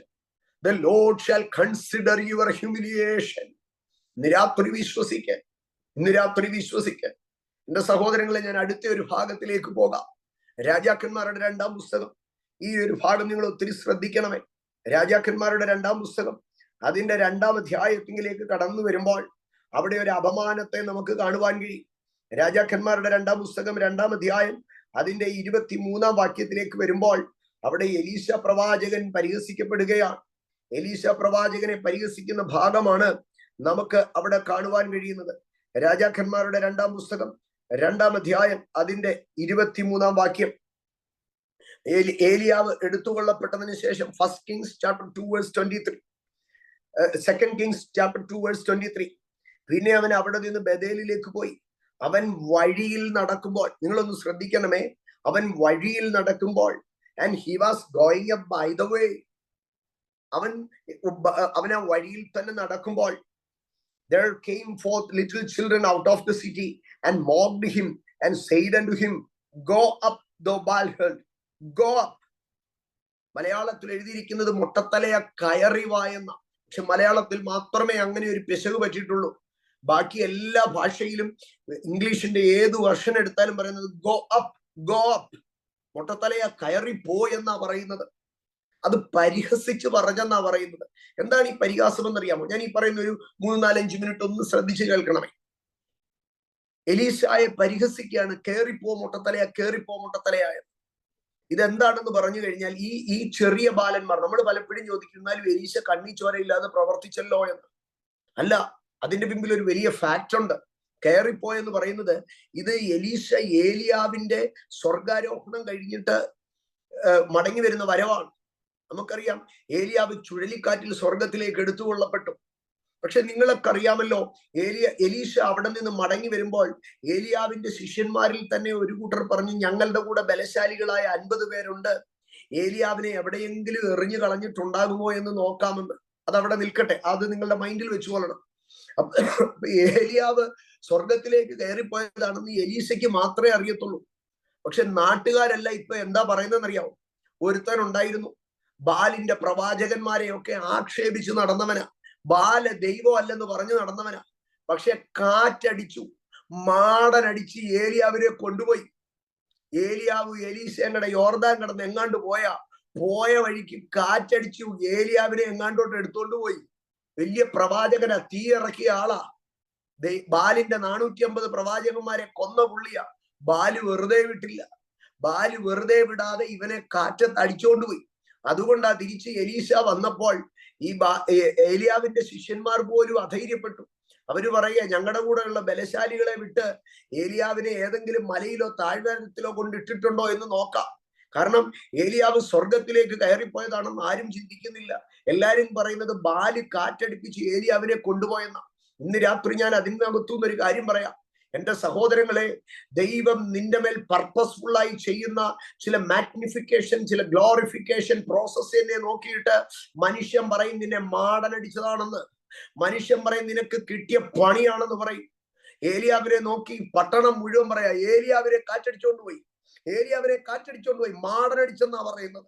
പക്ഷെ എലീശയ്ക്ക് മാത്രം അറിയാം ഏലിയാവ് സ്വർഗത്തിലേക്ക് എടുത്തുകൊള്ളപ്പെടുകയാണെന്നും ഇരട്ടി അഭിഷേകമുണ്ടെന്നും. ആകയാൽ ഈ പറയുന്ന 42 ബാലന്മാർ ആരാണെന്നറിയാമോ? ബാലിന്റെ പ്രവാചക ശിഷ്യന്മാരുടെ അവരുടെ കോളേജിൽ, ബാലിന്റെ ആഭിചാര കോളേജിൽ പഠിച്ചു വരുന്ന കുട്ടികളാണ്. ഈ കുട്ടികൾ എലീശ ഇങ്ങനെ ഇറങ്ങി വരുമ്പോൾ പറയുകയാണ്, കയറിപ്പോ എന്ന് പറഞ്ഞാൽ നിന്റെ യജമാനനായ ഏലിയാവിനെ കാറ്റടിച്ചോണ്ട് പോയില്ലേ, പിന്നെ നീ എന്തോത്തിനെ ഈ വഴിയിൽ ഇങ്ങോട്ട് വരുന്നത്? കയറിപ്പോ എന്ന് പറഞ്ഞാൽ ദൈവത്തിന്റെ സോവറിറ്റിയെ ചോദ്യം ചെയ്തുകൊണ്ട് ബാലാണ് പവർഫുൾ എന്ന് പറഞ്ഞ് പരിഹസിക്കുകയാണ്. എലീശയ്ക്കറിയാം ഏലിയാവിനെ ദൈവം എടുത്തതാണെന്ന്. എലീശയ്ക്കറിയാം ആ ചുഴലിക്കാറ്റിനകത്ത് ഒരു ദൈവശക്തി ഉണ്ടായിരുന്നെന്ന്. പക്ഷെ ഇന്ന് പട്ടണം മുഴുവൻ പറയുക ഏലിയാവിനെ അടിച്ചുകൊണ്ടുപോയെന്ന്. ഇന്ന് രാത്രി ദൈവ പൈതലേ, ലോകം മുഴുവൻ ഇപ്പോൾ എലീശയെ പരിഹസിക്കുന്നത്. എലീശയെ മാത്രമല്ല, ഏലിയാവിനെ കൂടെ പരിഹസിക്കുന്നത്. പക്ഷേ എലീശ ആ 42 ബാലന്മാർ പരിഹസിക്കുമ്പോൾ എലീശ നടന്നുപോയി. പക്ഷെ എലീശയ്ക്ക് സഹിക്കാൻ കഴിഞ്ഞില്ല. അതുകൊണ്ടാ പറയുന്നത്, അവൻ പിന്നോക്കം തിരിഞ്ഞ ബാലന്മാരെ നോക്കി, അവൻ പിന്നോക്കം തിരിഞ്ഞു.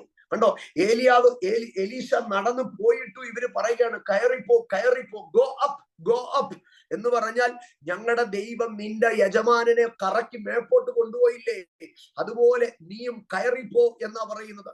എലീശ പിന്നോക്കം തിരിഞ്ഞു നോക്കിയിട്ട് യഹോവയുടെ നാമത്തിൽ അവനെ നീക്കിക്കളഞ്ഞു. എന്താണ് സംഭവിച്ചത്? ദൈവം സമീപത്തുള്ള വനത്തിന്റെ ഫെൻസിങ്ങിലെ 2 കുറ്റിയെ ഒന്ന് പൊക്കി, 2 കരടികൾ ഇറങ്ങി വന്നു. 42 ബാലന്മാരെ വലിച്ചു കീറി. പരിഹസിച്ചവരുടെ മുൻപാകെ, സംശയിച്ചവരുടെ മുമ്പാകെ എലീശ വിളിച്ചു പറയുകയാണ്, എന്റെ യജമാനനെ മാടനടിച്ചോണ്ട് പോയതല്ല, കാറ്റടിച്ചോണ്ട് പോയതല്ല. He ascended to heavens. അവൻ ആ ചുഴലിക്കാറ്റിന്റെ നടുവിൽ സ്വർഗത്തിലേക്ക് കയറുകയായിരുന്നു. ഇന്ന് രാത്രി അമേൻ, എലീശ ഇത് ഈ വാക്ക് പറയുമ്പോൾ കരടി ഇറങ്ങി 42 ബാലന്മാരെ കൊന്നുകളഞ്ഞില്ലെങ്കിൽ അപ്പോഴും അവിടെ ദ സോവറിറ്റി ഓഫ് ഗോഡ് അത് അപ്രസക്തമായി പോയനെ.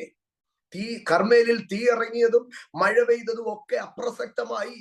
ഇതൊക്കെ ചെയ്ത പ്രവാചകൻ ഇപ്പൊ എന്ത് ചെയ്യേ? അവസാനം മാടനടിച്ചില്ലേ, അവസാനം കള്ളം കൊണ്ടുപോയില്ലേ, ഇത് പറഞ്ഞേനെ. എന്നാൽ ആ നിന്നയെ ദൈവം അനുവദിച്ചില്ല. കണ്ടോ, ഏലിയാവിന്റെ കാലശേഷം പോലും ഏലിയാവിന്റെ മാന്യതയ്ക്ക് വേണ്ടി ദൈവം ഉത്തരവാദിയായിരിക്കുകയാണ്. കണ്ടോ, ഏലിയാവിനെ പിൻപറ്റിയ എലീശയുടെ മാന്യതയ്ക്ക് വേണ്ടി ദൈവം തുണ നിൽക്കുകയാണ്.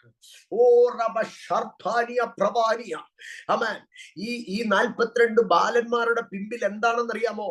And another spirit of Baal. ഒരു അന്ധകാര ശക്തിയുടെ പ്രേരണയ്ക്കകത്ത്, ഒരു അന്ധകാര ശക്തിയുടെ തൂണ്ടലിനകത്ത് അവർ കയറി നിന്ന് എലീശയെ പരിഹസിക്കുമ്പോൾ, ആമേൻ, the Lord considered the humiliation, the Lord considered the mockery of that people. ഇന്ന് രാത്രി നീ തിരിച്ചറിയണം, നിന്റെ അഭിഷേകത്തിന്റെ മുമ്പാകെ ദുരാത്മാക്കളാൽ പ്രേരിതരായവർ നിന്നെ ആക്ഷേപിക്കുമ്പോൾ, ദൈവ പ്രവർത്തികൾ നടന്നിട്ടില്ല എന്ന് എന്ന് പറഞ്ഞ് പരിഹസിക്കുമ്പോൾ the Lord shall prove it to magnify you. Holy Spirit. ജനാജരം പ്രവശ്യം ജുരാദിയം പ്രവൽഖനം ചേരേതരം. ഇന്ന് രാത്രി വിശ്വസിക്കുക, ഇന്ന് രാത്രി വിശ്വസിക്കുക, ഇന്ന് രാത്രി വിശ്വസിക്കുക. Holy Spirit. കണ്ടോ, എലീശ പരിഹസിക്കപ്പെടുമ്പോൾ അവർ ഒരു സൈഡിൽ കൂടെ ഏലിയാവിന്റെ അസെൻഷനെ വരെ പരിഹസിക്കുന്നത്. Holy spirit. അതുകൊണ്ട് ഇവിടെ അപ്പോസ്തലൻ പുനരുദ്ധാനത്തെ കുറിച്ച് പ്രസംഗിക്കുമ്പോൾ പരിഹസിക്കുക. ഏലിയാവ് സ്വർഗത്തിലേക്ക് എടുത്തുകൊള്ളപ്പെട്ടു എന്ന് പറഞ്ഞ് തിരിച്ചു വരുമ്പോൾ പരിഹസിക്കുക. അവൻ സ്വർഗത്തിലേക്കല്ല പോയത്, ഞങ്ങളുടെ ബാല് കാറ്റടിപ്പിച്ചവനെ കളഞ്ഞെന്ന്. No no no no. പരിഹാസത്തെ ദൈവം അനുവദിക്കത്തില്ല. നിന്നയെ കടാക്ഷിക്കുന്ന ദൈവം. സ്തോത്രം, സ്തോത്രം. When the other spirits attack you, chase you with spirit of mockery, the Lord shall consider you. The Lord shall consider your humiliation. The Lord shall consider your vile. നിന്റെ നിന്നയെ, നിന്റെ അപമാനത്തെ ദൈവം consider ചെയ്യും. ഇന്ന് രാത്രി ഈ പ്രാർത്ഥന കഴിയുമ്പോൾ നീ ഡിക്ലെയർ ചെയ്യണം, ദൈവ പൈതൽ, എന്റെ നിന്നയെ കടാക്ഷിക്കുന്ന ഒരു ദൈവം. The Lord shall consider my humiliation. നിന്റെ നിന്നയെ, നിന്റെ അപമാനത്തെ. That may be yours because of your spirituality. That may be because of the enmity of some people. It may be the unauthorized exaltation of someone. It may be the infirmities, financial or material or skill infirmities in you. It may be the attack of other spirits. The Lord shall consider that humiliation. നിന്റെ ദൈവം നിന്റെ അപമാനത്തെ consider ചെയ്യും. ഓ ദൈവമേ, നിങ്ങളുടെ നിന്നയെ കടാക്ഷിക്കണമേ. അടുത്ത ഒരു ഭാഗത്തിലേക്ക് ഞാൻ കടക്കുകയാണ്. ഒരു മനുഷ്യൻ നിന്ദിക്കപ്പെടുന്ന മറ്റൊരു ഭാഗം ഞാൻ ഒന്നുകൂടെ പറയാം. 5 ഭാഗങ്ങളെ ഒന്നുകൂടെ പറയാം. 1 ആത്മീയത, 2 ശത്രുത, 3 അല്പന്റെ ഉയർച്ച, 4 നിന്റെ ബലഹീനത, 5 ദുരാത്മാക്കൾ, ബയാലിന്റെ ശക്തികൾ. 6ാമത്തെ ഭാഗത്തിലേക്ക് കടന്നു വരുമ്പോൾ സ്തോത്രം, ഇയ്യോബിന്റെ പുസ്തകം 16-ാം അധ്യായം, ജോബ് ചാപ്റ്റർ 16 വേഴ്സ് 20. എന്റെ സ്നേഹിതന്മാർ എന്നെ പരിഹസിക്കുന്നു. വീണ്ടും ഇയ്യോബിന്റെ പുസ്തകം 21, ജോബ് ചാപ്റ്റർ 21 വേഴ്സ് 3. നിൽപ്പീൻ, ഞാനും സംസാരിക്കട്ടെ, ഞാൻ സംസാരിച്ച് കഴിഞ്ഞിട്ട് നിനക്ക് പരിഹസിക്കാം. Again Job chapter 19 verse 3. അവിടെ ഇങ്ങനെയാണ് പറയുന്നത്, ഇപ്പോൾ 10 പ്രാവശ്യം നിങ്ങൾ എന്നെ നിന്ദിച്ചിരിക്കുന്നു, എന്നോട് കാഠിന്യം കാണിപ്പാൻ നിങ്ങൾക്ക് ലജ്ജയില്ല. ജോബ് പറയാ, എന്നെ കളിയാക്കുന്നതിൽ നിങ്ങൾക്കൊരു നാണം വേണ്ടേ? 10 times. അതിനു മുമ്പ് 21 അദ്ദേഹം പറയുകയാണ്, ഒരു സാവകാശം എന്താ, ഒരു ഗ്യാപ്പ് താ, ഞാനൊന്ന് സംസാരിക്കട്ടെ. ഞാനൊന്ന് സംസാരിച്ചതിന് ശേഷം പിന്നെ നിങ്ങളുടെ വീണ്ടും കളിയാക്കി തുടങ്ങി. ജോബ് പറയുന്നത് കേട്ടോ. ഒരിടത്ത് പറയാ, എന്റെ സ്നേഹിതന്മാർ എന്നെ പരിഹസിക്കും. വേറൊരിടത്ത് പറയാ, ഒരു ഗ്യാപ്പ് താ ചേട്ടാ, ഒരു ഗ്യാപ്പ് താ, ഞാനൊരു 5 മിനിറ്റ് പറയട്ടെ, അത് കഴിഞ്ഞ് പിന്നെ നീ അങ്ങ് കണ്ടിന്യൂ ചെയ്യും. അതിനുശേഷം പറയുക, നിങ്ങൾ 10 പ്രാവശ്യം എന്നെ പരിഹസിച്ചു, നിങ്ങൾക്ക് പോലും നാണമാവുന്നില്ല എന്നെ ഇങ്ങനെ കളിയാക്കി.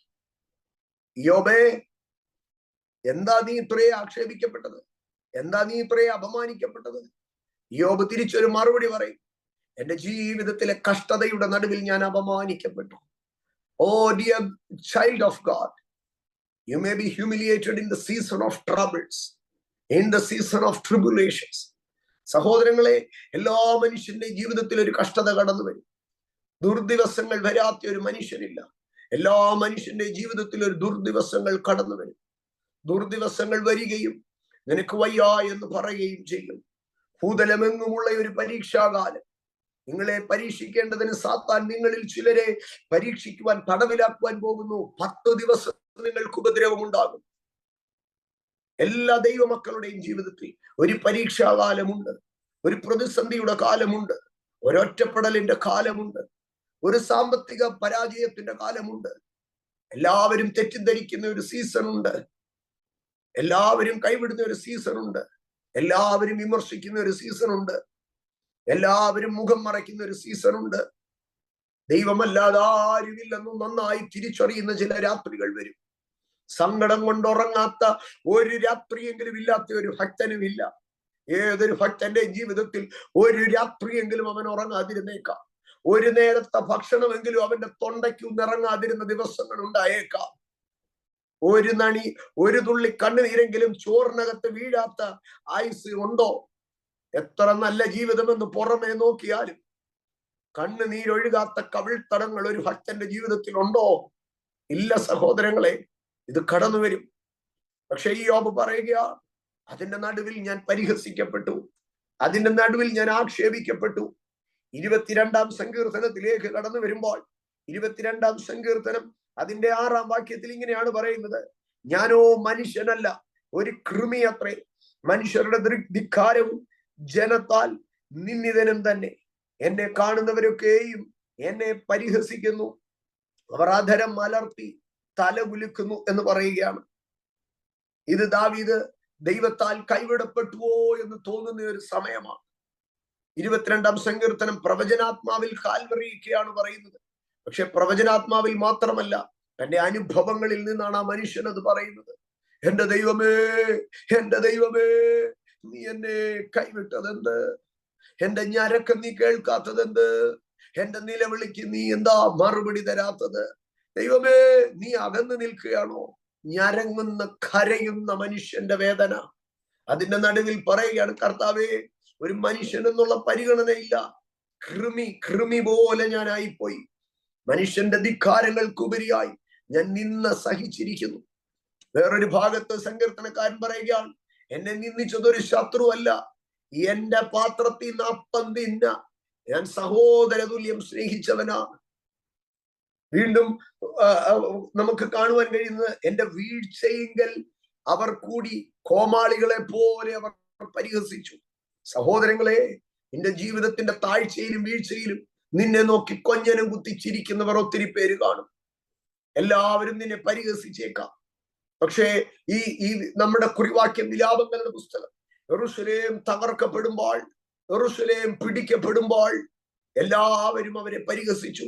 പക്ഷെ അന്ന് ആ തകർന്ന യെരൂശലേമിന്റെ നടുവിൽ നിന്ന് യെരമ്യാവ് സ്വർഗത്തിലേക്ക് കണ്ണുകൾ ഉയർത്തി പറഞ്ഞു, ദൈവമേ, നീ ഞങ്ങളുടെ നിന്നയെ കടാക്ഷിക്കണമേ. 70 സംവത്സരങ്ങൾ തികഞ്ഞപ്പോൾ ബാബിലോൺ രാഷ്ട്രം തകർന്നു. ആ സാമ്രാജ്യത്തിന്റെ പേരില്ലാതെയായി. പേർഷ്യൻ ഭരണകൂടം സിംഹാസനത്തിലേറി തകർന്നുപോയ യെരൂശലേമിനെ വീണ്ടും പുതുക്കി പണിതു. നിന്റെ തകർച്ചയ്ക്കപ്പുറം ഒരു റിസ്റ്റോറേഷൻ ദൈവം കരുതിയിട്ടുണ്ട്. The Lord shall consider you a season of humiliation. You may be a despised person. You may be a person of vile. You may be a humiliated person. You may be a rejected one. But the Lord shall consider you. ഇന്ന് രാത്രി വിശ്വസിക്ക്, എന്റെ അപമാനത്തെ consider ചെയ്യുന്ന ഒരു ദൈവം എനിക്കുണ്ട്. എന്റെ നിന്നയെ consider ചെയ്യുന്ന ഒരു ദൈവം എനിക്കുണ്ട്. Lord, consider me because I am in a while. ഞാൻ അപമാനത്തിലാണ്, എന്നെ ഒന്ന് കൺസിഡർ ചെയ്യണമേ. Tonight the consideration is about you. നിന്നെ കുറിച്ചാണ് ദൈവം വിചാരപ്പെടുന്നത്. സ്തോത്രം. ഞാൻ ഒരു ഭാഗം, 6-ാമത്തെ ഭാഗം, ജീവിതത്തിന്റെ കഷ്ടതയിൽ ഒരു മനുഷ്യൻ അപമാനിക്കപ്പെടുന്നു. ഞാൻ ഒരു ഭാഗം പറഞ്ഞ് അവസാനിപ്പിക്കുകയാണ്. 7-ാമത്തെ ഭാഗത്തിലേക്ക് കടന്നു വരുമ്പോൾ മത്തായി സുവിശേഷം 9-ാം അധ്യായത്തിലേക്ക് കടന്നു വരാം. അവിടെ യേശുവാണ് പരിഹസിക്കപ്പെടുന്നത്. യേശു പരിഹസിക്കപ്പെടുന്നു. എവിടെയാണ് യേശുവെ അങ്ങ് പരിഹസിക്കപ്പെടുന്നത്? യേശു കർത്താവ് അത്ഭുതകരമായ രോഗശാന്തികൾ ചെയ്ത് 12 വർഷം രക്തസ്രാവമുള്ള സ്ത്രീയെ സൗഖ്യമാക്കി, 12 വയസ്സുള്ള കുഞ്ഞിനെ സൗഖ്യമാക്കി. യേശു അവിടെ നിന്ന് നിൽക്കുമ്പോൾ യായിറോസ് എന്ന് പറയുന്ന പള്ളിപ്രമാണി യേശുവിനെ നിർബന്ധിച്ച് വിളിച്ച് വീട്ടിലേക്ക് യേശുവിന്റെ അടുക്കൽ വരുമ്പോൾ യേശു യായിറോസിനോട് കൂടെ കടന്നു ചെല്ലുകയാണ്. യായിറോസിന്റെ വീട്ടിൽ കരയുകയും ആരവാരം ഉണ്ടാക്കുകയും ചെയ്യുന്ന ബഹുജനങ്ങളുണ്ട്. ആ ബഹുജനങ്ങളുടെ നടുവിലേക്ക് യേശു കടന്നു ചെന്നു. മത്തായി സുവിശേഷം 9-ാം അധ്യായം 24-ാം വാക്യത്തിലേക്ക് വരുമ്പോൾ, മാറിപ്പോകുവീൻ, ബാല മരിച്ചില്ലല്ലോ, ഉറങ്ങുന്നത് അത്രേ എന്ന് പറഞ്ഞു. ഹോ, അവരോ അവനെ പരിഹസിച്ചു. എപ്പോഴാണ് യേശു പരിഹസിക്കപ്പെട്ടത്? യേശു പറയുകയാണ്, ഗിവ് മീ പ്ലേസ്. മാറിപ്പോകുവീൻ എന്ന് മലയാളത്തിൽ ഒത്തിരി പരുഷമായിട്ട്, ഹാർഷായിട്ടാ പറയുന്നത്. പക്ഷെ യേശു മാറിപ്പോകുവീനെന്നോ ഹാർഷായിട്ടല്ല പറഞ്ഞത്. Give me A little place. May I go inside? ഞാനൊന്ന് എൻ്റർ ചെയ്യട്ടെ, എനിക്കൊരല്പം സ്ഥലം താ. മരിച്ചു കിടക്കുന്ന വീട്ടിൽ എല്ലാവരും കൂടെ കരഞ്ഞുകൊണ്ടിരിക്കുമ്പോൾ യേശു എന്നിട്ട് പറയാം, give me some place, may I enter into there, ഞാൻ അവിടേക്കൊന്ന് കയറട്ടെ. അപ്പൊ എല്ലാരും കൂടെ കൂടി എല്ലാരും ചോദിക്കും, ഇതെന്തിനാണ് മരിച്ച വീട്ടിൽ ഇയാൾ ഇങ്ങനെ ചാടിപ്പേറി വരുന്നത്? അപ്പൊ പറയാ, എനിക്ക് അങ്ങോട്ടൊരു വഴിതാ, ബാല മരിച്ചില്ലല്ലോ. യേശു അവിടെ എന്തെയാ പറയുന്നത്? ഒരു ഭാഗത്ത് നമ്മൾ പറയും റിയാലിറ്റി ആണെന്ന്, പക്ഷെ ഞാൻ അതിനെ ഇങ്ങനെ എടുക്കാൻ പറയുകയാണ്. ഞാൻ ആരംഭത്തിൽ ഓർപ്പിച്ചല്ലോ, എ പാർട്ട് ഓഫ് സ്പിരിച്വാലിറ്റി അവസാനം പറയാമെന്ന്. യേശു അവിടെ പറയുന്നത് വേർഡ് ഓഫ് ഫെയ്ത്ത്, വിശ്വാസത്തിന്റെ വാക്കാണ് യേശു പറയുന്നത്. The all other persons speaking the reality, പക്ഷെ യേശു പറയുന്നത് സ്പിരിച്വാലിറ്റി ആണ്. യേശു പറയുന്നത് വേർഡ് ഓഫ് ഫെയ്ത്ത് ആണ്. പക്ഷെ യേശു വേർഡ് ഓഫ് ഫെയ്ത്ത് പറഞ്ഞപ്പോൾ എല്ലാവരും യേശുവിനെ പരിഹസിച്ചു. ഇന്ന് രാത്രി എന്നെ കേൾക്കുന്ന എന്റെ കർത്താവിന്റെ പൊന്നു പൈതലേ, speak the word of faith. നിരാശയുടെ വാക്കുകൾ നീ പറഞ്ഞാൽ നിന്റെ കൂടി ഇരുന്ന് അതിന് ആമേൻ പറയാൻ 1000 പേര് കാണും. എല്ലാം നഷ്ടപ്പെട്ടു എന്ന് പറഞ്ഞാൽ കേൾക്കാൻ കൂടെ 1000 പേര് കാണും. സ്തോത്രം. ഞാൻ പറയട്ടെ, ഇന്ന് ഞാൻ ഇവിടെ ശുശ്രൂഷയ്ക്കകത്ത് നിന്ന് സ്തോത്രം, നമ്മുടെ കുഞ്ഞുങ്ങളെല്ലാവരും വഴിതെറ്റി പോവുകയാണ്. നമ്മുടെ സഭയെല്ലാം മതം പതിക്കുകയാണ്. നമ്മുടെ സഭയിൽ ഒന്നും ഒരു ഉണർവില്ല. നമ്മുടെ യൗവനക്കാരെല്ലാം പാപികളാണ്. നമ്മൾ അറിയുന്നത് പോലെയല്ല. അവരെല്ലാം ദുഷ്ടന്മാരാണ്. അവരെല്ലാം മഹാഹങ്കാരികളാണ്. അവരുടെ ഒന്നും മനസ്സിൽ നേരില്ല. അവരൊക്കെ കൈയടിക്കുന്നെങ്കിലും പാട്ടുപാടുന്നെങ്കിലും കൊള്ളരുതാത്തവരാണെന്ന് ഞാൻ പറഞ്ഞു കഴിഞ്ഞാൽ, ഇതിനകത്തിരിക്കുന്നതിൽ ചിലരെങ്കിലും പറയും, ഇന്നത്തെ പ്രസംഗം നല്ലതായിരുന്നു, പാസ്റ്റർ യഥാർത്ഥ കാര്യങ്ങളാണ് പറഞ്ഞതെന്ന്. ഇനിയും അതൊരു ട്രഡീഷണൽ പെന്റക്കോസ്റ്റൽ ഗ്രൂപ്പിന്റെ അടുക്കൽ ചെന്ന് ഈ ലോകം മുഴുവനും നശിച്ചു, ദൈവസഭ മുഴുവനും നശിച്ചു, പെന്തക്കോസ് മുഴുവനും നശിച്ചു, ഇന്നത്തെ പാസ്റ്റർമാര് മുഴുവൻ കള്ളന്മാരാ, ഇന്നത്തെ യൗവന തലമുറ മുഴുവൻ പാപികളാ, ഈ പിള്ളേർ ഒന്നും സ്വർഗത്തിൽ പോത്തില്ലെന്ന് പറഞ്ഞാൽ അവിടെ ഇരിക്കുന്നതിലെ 95% പേരും പറയും, ഈ പാസ്റ്റർ വളരെ നല്ല മനുഷ്യനാ, ഉള്ള കാര്യം ഉള്ളതുപോലെ പച്ചയ്ക്ക് പറഞ്ഞ മനുഷ്യനാണെന്ന് പറയും. അതൊരു ലൗകിക വീക്ഷണമാണ്. പക്ഷേ ഇന്ന് രാത്രികാലം ഞാൻ ഇതിനകത്ത് പറയുന്നത്, ഇതിനകത്തിരിക്കുന്ന കുഞ്ഞുങ്ങളുടെ മേലെല്ലാം ഒരു ദൈവിക നിയോഗമുണ്ട്. അവരുടെ മേലെല്ലാം അഭിഷേകം വരുമ്പോൾ അവർ അസാധാരണ വ്യക്തികളായി മാറ്റപ്പെടും. ഇതിനകത്തിരിക്കുന്ന യൗവനക്കാരുടെയൊക്കെ അകത്ത് ദൈവത്തോടുള്ള ഒരു പ്രണയമുണ്ട്. ഇതിനകത്തിരിക്കുന്ന പല ദൈവമക്കളുടെ ജീവിതത്തിലും കുറവുകൾ, ബലഹീനതകൾ ഉണ്ടെങ്കിലും അവർ ദൈവത്തെ ആഴമായി സ്നേഹിക്കുന്നവരാണ്. അതാണ് വേർഡ് ഓഫ് ഫെയ്ത്ത്. അതാണ് വേർഡ് ഓഫ് ഫെയ്ത്ത്. സഭ നശിച്ചു പോയെന്ന് എല്ലാവർക്കും പറയാം, പിള്ളേർ പിഴച്ചു പോയെന്ന് എല്ലാവർക്കും പറയാം, യൗവനക്കാരുടെ ഉള്ളിലൊന്നും ദൈവകൃപയില്ലെന്ന് എല്ലാവർക്കും പറയാം. പക്ഷെങ്കിൽ വിശ്വാസമുള്ളവൻ അത് പറയാൻ കഴിയത്തില്ല. ദൈവകൃപയുള്ളവൻ അത് പറയാൻ കഴിയത്തില്ല. അതുകൊണ്ടാണ് മരിച്ചു കിടക്കുന്ന പെൺകുട്ടി അപ്പുറത്തെ മുറിയിൽ അടച്ചിട്ടിരിക്കുമ്പോൾ യേശു ഇപ്പുറത്ത് നിന്നിട്ട് പറഞ്ഞു, ബാല മരിച്ചിട്ടില്ല. The word of faith, it may be against the reality. അത് കേൾക്കുന്നവരെ വിശ്വസിപ്പാൻ കഴിയത്തില്ല. പക്ഷേ അവരെല്ലാവരും പരിഹസിച്ചു. പക്ഷെ യേശു അകത്തേക്ക് കയറി ചെന്നു. പത്രോസിനെയും യോഹന്നാനെയും യാക്കോബിനെയും മാതാപിതാക്കളെ കൂട്ടിച്ചെന്നു. വിശ്വാസത്തോടെ ബാലയുടെ കൈക്ക് പിടിച്ചു, എഴുന്നേൽപ്പിച്ചു. ആത്മാവ് മടങ്ങി വന്നു. The miracle happened. Yes. യേശുവിനെ പരിഹസിച്ച അതേ ജനതയുടെ മുമ്പാകെ, യേശുവിനെ നിന്ദിച്ച അതേ ജനതയുടെ മുൻപാകെ he did a miracle.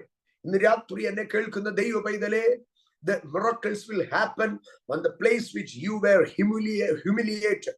നീ അപമാനിക്കപ്പെട്ട സ്ഥലത്ത് നീ അത്ഭുതങ്ങൾ ചെയ്യും. നിന്നെ പരിഹസിച്ചവരുടെ മുമ്പാകെ നീ ഒരു അത്ഭുത വിഷയമാകും.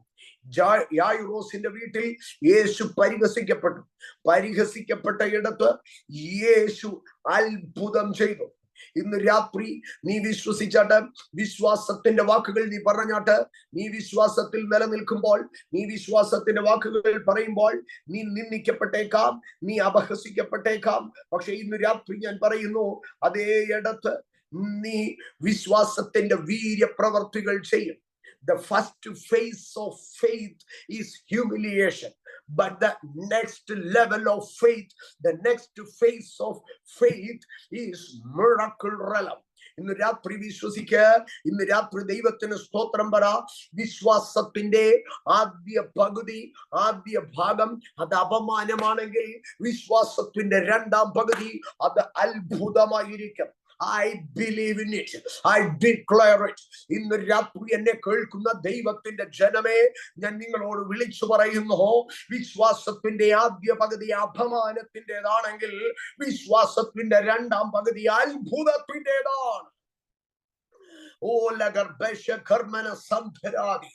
കർത്താവേ, ഇന്ന് രാത്രി ഞങ്ങൾ ഒരുമിച്ച് ദൈവ സാന്നിധ്യത്തിലേക്ക്, ദൈവപാദത്തിങ്കിലേക്ക് അടുത്തു വരുന്നു. Oh let us enter into the intensive presence of God. ദൈവ സാന്നിധ്യത്തിന്റെ ഇന്റിമസിയിലേക്ക്, ഓ റാബശ പ്രവാനിയ, ആ ഇന്റൻസീവ് പ്രസൻസ് ഓഫ് ഗോഡ്.